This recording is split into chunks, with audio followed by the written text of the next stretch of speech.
Hi, I'm Mike, owner of the In-Groove in Phoenix, Arizona. I'm going to do a little video today that's quite different than anything I've ever done in the past. I'm going to do a response video to Analog Planet's Michael Fremer's recent hit job he did on me, talking about my recent $450 John Coltrane acetate video. It was also tied in essentially to an ERC video. I've always respected Michael Fremer. He's not right on everything, but I've always respected his passion for vinyl. It's something that I share. People in live streams many times have tried to call me out and try to bait me into an altercation, and I've avoided it because although we have difference of opinions, like I said, I truly respect a lot of what he has done over the years. I'm not saying he's the sole reason for the vinyl resurgence or anything, but he has been a supporter of vinyl for decades. So that I've respected all along, and I've kind of kept my mouth shut, more or less. So I did a recent video on the John Coltrane Master Cut Love Supreme acetate from a inferior tape. Watch the video, I'll link it below, and we're going to talk a little bit about the video. But essentially, if you guys aren't familiar, you can go to his website at Analog Planet. He did a follow-up video to my video. He did an article, and then there was lots of comments on my YouTube channel and his talking about various things, and I'll kind of go over it. But I'll start off with the story in the beginning. So I'm having Thanksgiving dinner, me and my wife, and I get, and I'm always checking YouTube comments. I read every single YouTube comment, even if I don't respond to them all. I always want to hear what you guys are saying. But very first comment he's ever left on one of my YouTube videos.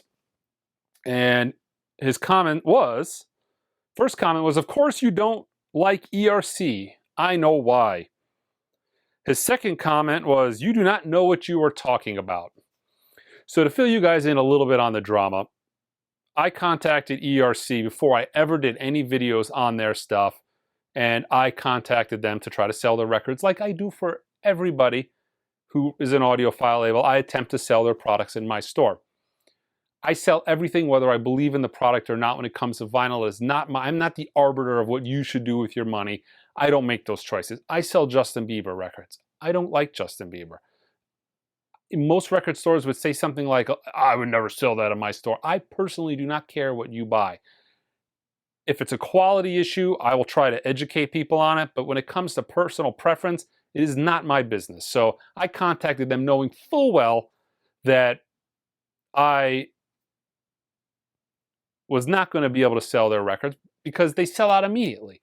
For those of you who don't know who ERC is, ERC makes really limited edition records, numbered to 300. They go for currently brand new, adjusted for the currency conversion. They're a British company, $575 brand new. I've done 3 ERC videos. I'll also link them in the back.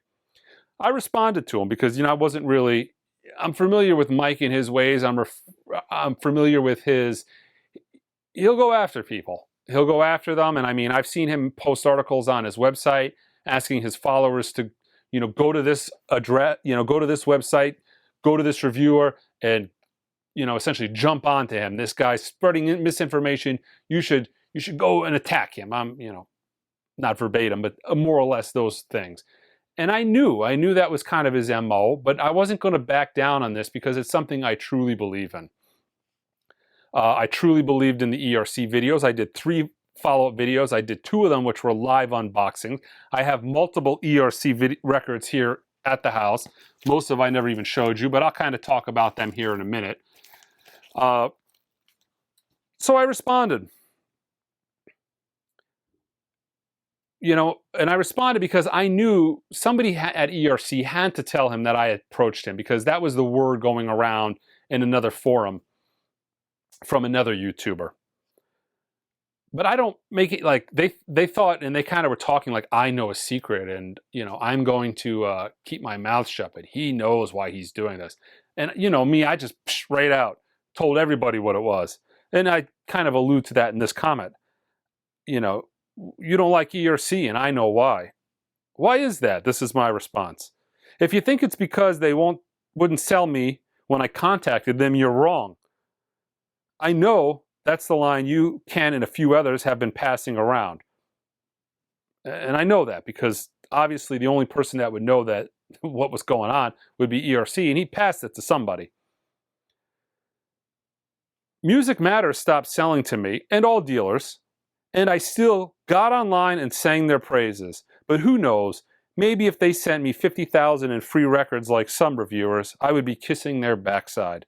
But I don't think so. I prefer to sleep at night. And of course, that was a little dig on my part because he has come out and made no bones about it that ERC is sending him one of every record and has from the beginning. And let me tell you what, that's probably at this point over 50,000, maybe close to $100,000 in free records. This Ravel box set, brand new, using the old pricing because obviously the dollars got weaker. This was $3,000 brand new, 3Gs. There's been multiple box sets at that price point, multiple records over the years, one a month for years now. Okay? So, you know, my point there is, do you have a different opinion when somebody sends you $50,000 in free records versus when you spend your own cold hard cash on a record and it comes sub-quality one after another, after another, after another? Now, granted, I only have these 4 records I can talk about. I haven't been mailed free records by anybody, but I can tell you my honest opinion on these 4 records. Okay? You know, when I responded to him, what did I get wrong? And he never responded back, and I kind of thought, well, that was the end of that. 24 hours later, we got the video. Okay? And I'm going to just address some of the things that he said. He essentially said, you know, in his video, he played 2 lacquers, a Tommy and a Buddy Holly. And, you know, the point of his video was like, this guy doesn't know what he's talking about. Listen to these 2 lacquers and listen to how amazing they sound. And Mike said they're going to turn to dust. Well, I want to play you guys a clip of what I actually said. Lacquers have an unbelievably amazing sound. You put a lacquer on for the first time, you play it, it's as closest to the master tape as you're possibly going to get. Boy, that seems really similar to him saying how great these lacquers are and me commenting on how great lacquers can sound. Okay, but my point on that video, besides that point, he made for me. Because in future comments, he was responding to people on his video. He said, I agree that they're more fragile, and had he just pointed that out, I wouldn't have posted this video. However, in the process of researching his site, I found outrageous and video unfairly attacking the electric recording company. First, using ERC records he took in a trade for a customer that had clearly been opened and was messed with. Yeah, I opened it because when the customer mailed it to me, I inspected it, I ultrasonically cleaned it, and then I brought it home. The customer didn't mess with that record. And anybody with any fairness to them, watch my live unboxings. Tell me that you would drop $450, now $575 on a record and not have the same reaction as me when you can clearly, the viewer can see exactly what I saw because I unboxed them live on video. Okay? Just thinking a label like that would ship it in a plain paper indicates no desire to be fair. Well, they didn't ship it in a plain paper. It did come in a rice paper sleeve. Again, I cleaned it at the store. Why single out ERC when every record label ships records that end up with those damage? Because I indicated that there was scratches, seam splits, bubble in the record, etc. Well, the difference is MoFi makes 10,000 records. They're pressed, okay, by RTI. RTI does the boxing, and they mail them to you. The difference is a MoFi record costs you $40, and they make 10,000 of a title. And an ERC record now costs $575, and they make 300 of a copy, and they make 1 record a month, okay? So the record rate, defect rate, should be almost 0, if not 0. Every single one of those records should be able to be clearly inspected within a couple of hours before they're sent out because they're not packed at the factory. The way those are assembled, you can clearly tell that the records are pressed at an unknown location. Another thing I don't understand, we don't know where these records, I don't know if they've even come out and said where their records are manufactured. Their dead wax doesn't really line up with any known pressing plants, okay? But the hold on, guys. I apologize. The doesn't line up with any known record plants. Okay, but those records are clearly shipped to him and then sent off. Okay. So then he goes on to say he made an issue of a tiny bubble. A tiny bubble, a $450 record. Don't mail records out that cost $450 brand new with bubbles in them. Okay? Analog Productions, blah, blah. They all sell those defects. Yes, I understand that, and that is part of the hobby. Okay, but it wasn't just that. We were talking seam splits, scratches, and a cover that looked like it had sat out in the rain for a week. All right?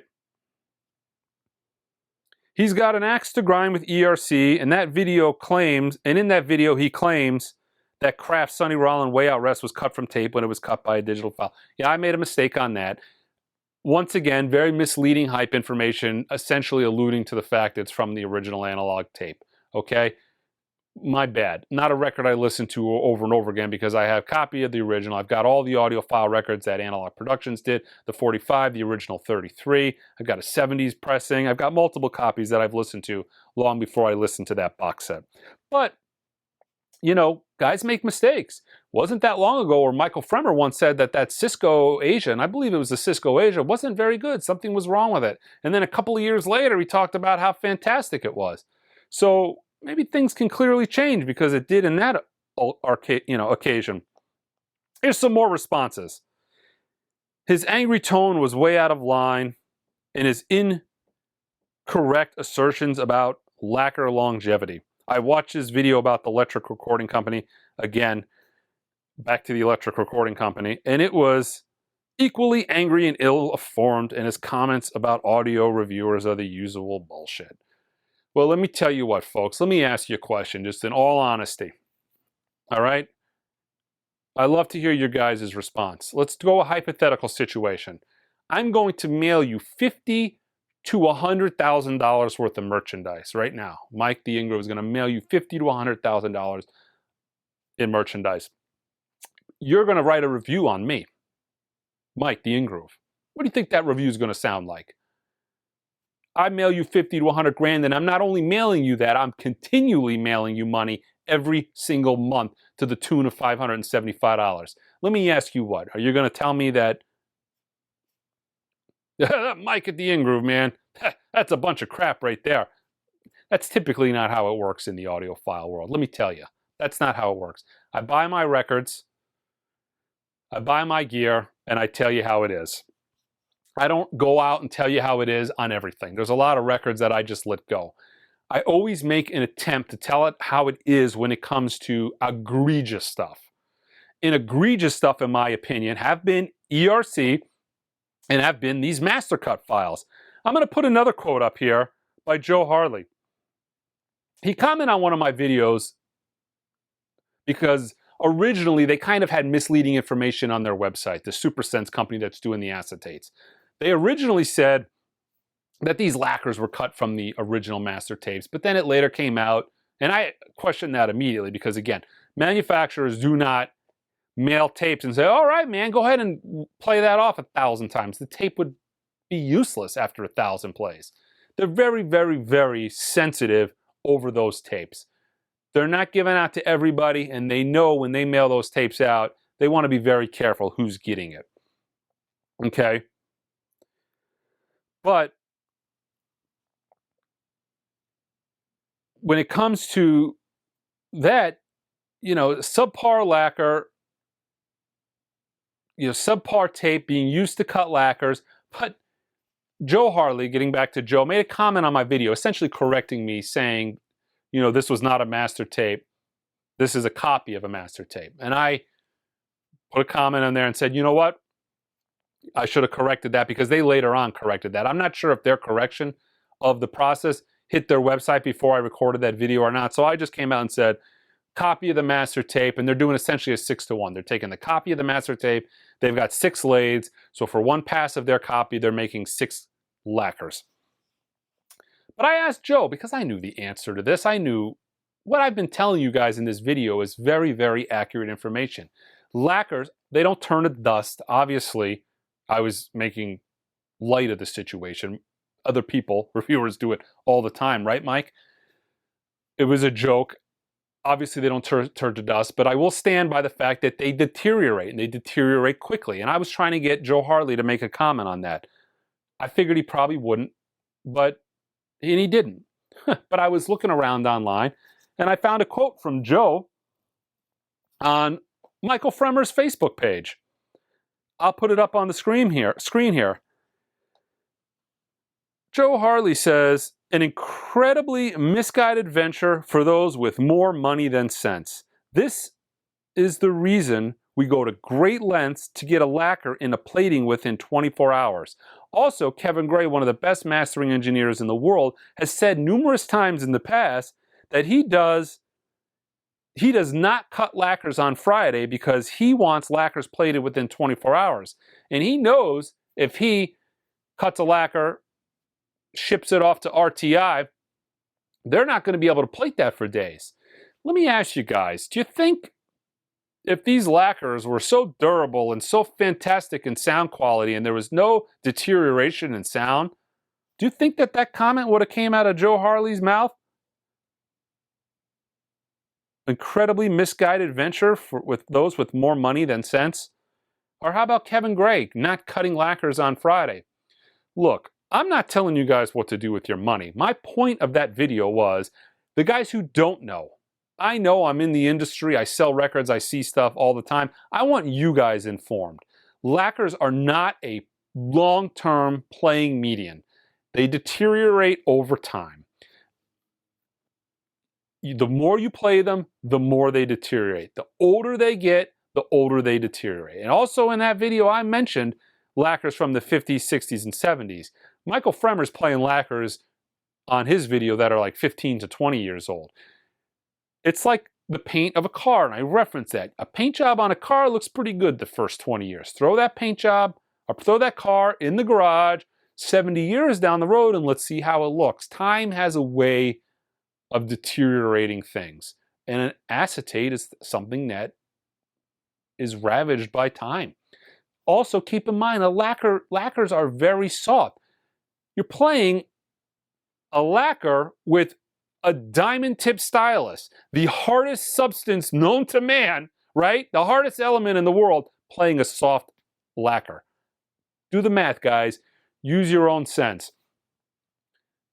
You don't have to believe my word. You don't have to believe his word, but take a look at what you're being sold. I want to educate the consumers as much as possible. I want you to make the most informed decision as you possibly can, okay? I'm not shilling for any companies here. I sell products all the time that I don't believe in, but I come out and tell you guys on my YouTube videos many, many times. I'll tell you, don't buy this, wait, something will come along better. I do it all the time. You guys who are familiar with my videos know that I'll do it on a dime. Doesn't matter to me. I have no problem doing it.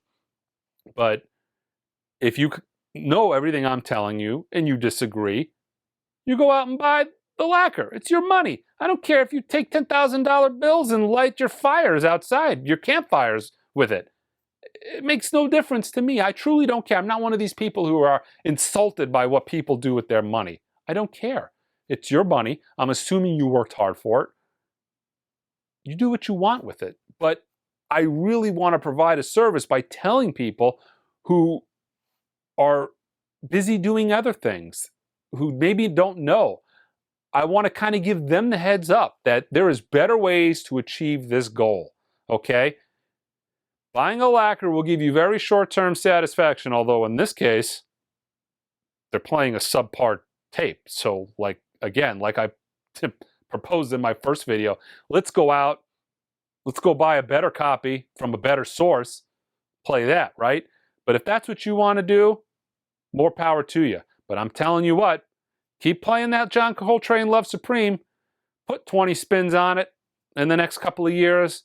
Tell me it sounds as good 20 spins down the road as it does today. Doesn't last. I'm telling you, it doesn't last. I've had hundreds, maybe 1,000 acetates come in the store over the years.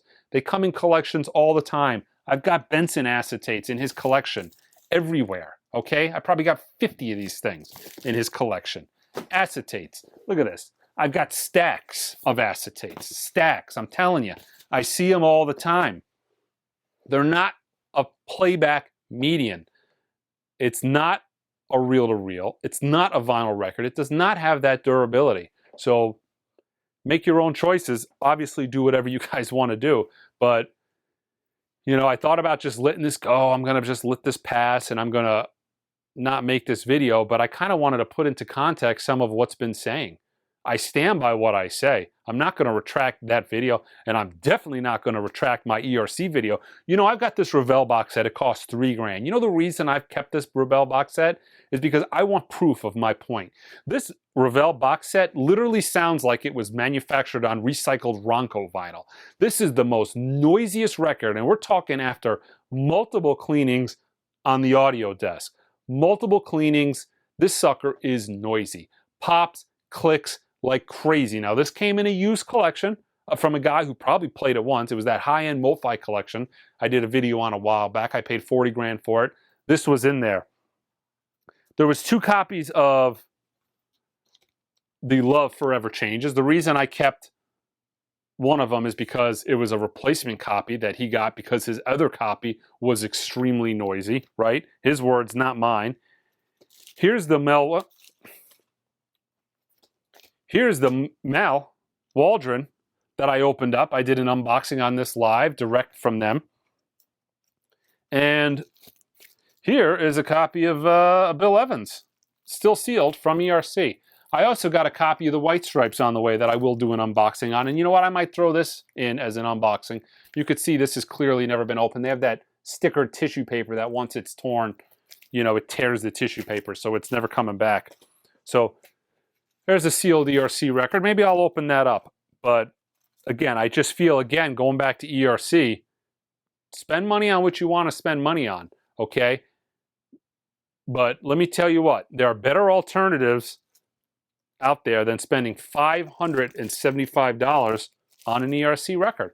And I've laid that out in 3 videos, and I presented my case on that. You don't have to agree with me. That's just my opinion. I'm one guy on YouTube. You know what? I'm not... You know, I'm just laying it out how I see it, okay? All right, guys, until next time.